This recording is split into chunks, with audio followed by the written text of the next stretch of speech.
Welcome Bangalore to Salem foods. இன்றைக்கி பார்க்க போகிற ரெசிபி என்னன்னா கொங்கு நாட்டு கீரை கடையல். அந்த காலத்து மக்கள் பல வகை கீரைகளெல்லாம் ஒன்று சேர்த்து மண் சட்டியில் கடைஞ்சி சாப்பிடுவாங்க. அதனால தான் ரொம்ப ஆரோக்கியமாக இருந்தாங்க.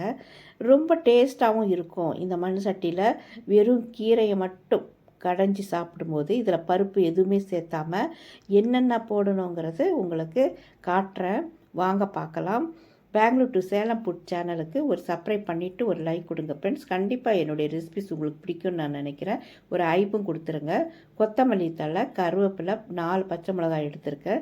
சிறுகீரை எடுத்திருக்கேன். சிறுகீரையோ எந்த கீரை இருந்தாலும் இல்லை 4-5 வகை கீரைகள் இருந்தாலும் ஒன்றா சேர்த்து கடையும் போது அது டேஸ்ட்டு வேறு லெவலாக இருக்கும். சிறிதளவு புளியும் எடுத்து வச்சுக்கிட்டேன். இப்போ நான் கீரையை நல்லா அலசி ஒரு பவுலில் சேர்த்திட்டேன்.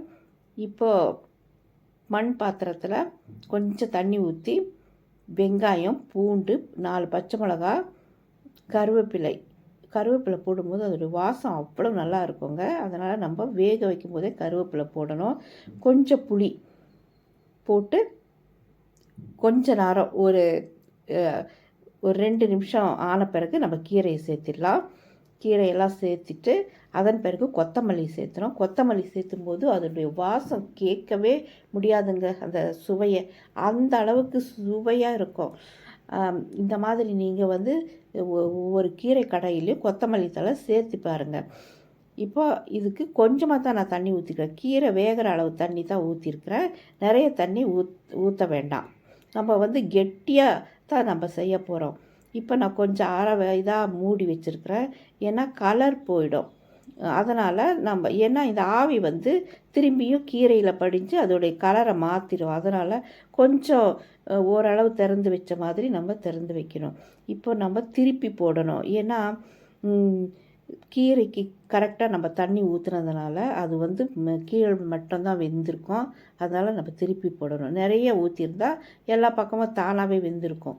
இப்போ நம்ம 4-5 பூண்டு பல் போட்டாச்சு. அதை நம்ம தட்டி தான் சேர்த்த போகிறோம். இப்போது ஏற்கனவே நான் பூண்டு, வெங்காயமெல்லாம் வேகிறதுக்கு போட்டிருக்கேன். இது தாளிக்கிறதுக்கும் போடணும். தட்டி போடும்போது டேஸ்ட்டு வேறு லெவலாக இருக்குங்க. அந்த காலத்தில் எல்லாருமே தட்டி போட்டு தான் சில வகை குழம்பு வகைகளை செய்வாங்க. கீரைக்கும் அப்படி செஞ்சால் நல்லாயிருக்கும்.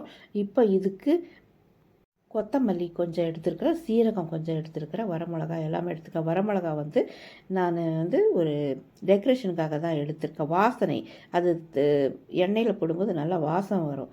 அதனால தான் எடுத்திருக்கேன். கீரை வெந்து போச்சு. இப்போ நம்ம சின்ன கடாயில் வரமல்லியை 1 ஸ்பூன் அளவு சேர்த்துனா போதுங்க. அவ்வளோ வாசனை இருக்கும். சாப்பிடும்போது நமக்கு அதோடைய துகள்கள் கிடைக்கும். அப்போது அது சுவையே அவ்வளோ நல்லா இருக்குங்க. இன்னொன்று சீரகமும் போட்டாச்சு. தட்டி வச்ச வெங்காயம், பூண்டு, கருவேப்பிலை இவ்வளோதாங்க. இதை போட்டு நல்லா ஃப்ரை பண்ணணும். டீப் ஃப்ரை பண்ணும்போது தான் வாசனை நல்லா தூக்கலாக இருக்கும். இப்போ நான் டீப் ஃப்ரை பண்ணிட்டேன். வரமிளகாவும் 4 போட்டிருக்கேன். இந்த வரமிளகா நல்லா வாசம் கொடுக்கும். இது நான் அரைக்கலை. ஏற்கனவே பச்சை மிளகா காரமே போதும் நமக்கு. இது வாசத்துக்காக இது போட்டிருக்கேன். இன்னொரு அடுப்பில் சும்மா சிம்மில் வச்சுருக்கேன் கீரையை. அது சூடாக இருக்கும்போது தான் நம்ம கடையணும். அப்போ தான் நல்லா மஞ்சிரும்.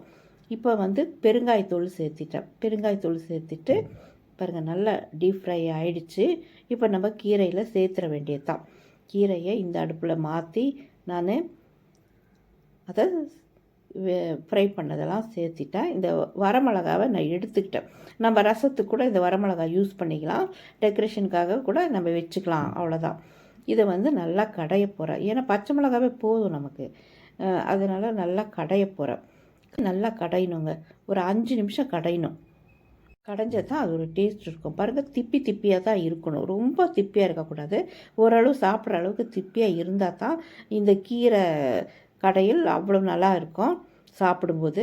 இப்போ உப்பு சேர்த்து அதையும் போட்டு நல்லா கடைஞ்சி விட்டுடலாம். நம்ம சூடாக இருக்கும்போது கடையிறோம் இல்லைங்களா, அப்போ தான் நல்லா மஞ்சிரும் இது.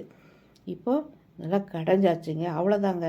இது எதுவுமே தேவையில்லை. இதை திரும்பி சூடு பண்ணணும்னு அவசியம் இல்லை. அடுப்பில் தான் இருக்குது சிம்மில்.